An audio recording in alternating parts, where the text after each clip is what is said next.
షోడశోపచారములంటే మీరు ఒక్కసారి జాగ్రత్తగా అర్థం చేసుకోండి, మీకు అర్థమైపోతుంది.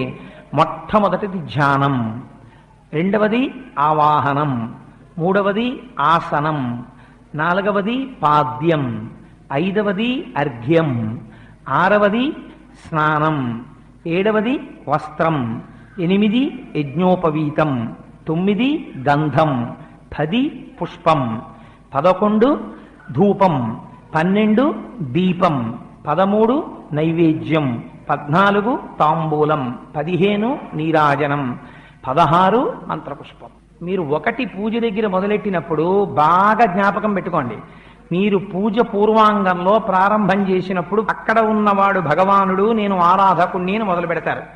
16వ కళ దగ్గరికి వచ్చేటప్పటికి చంద్రుడు పూర్ణత్వాన్ని పొందుతాడు, పౌర్ణమి చంద్రుడు అయిపోతాడు, పూర్ణమైపోతాడు, గుండ్రటి సున్నా.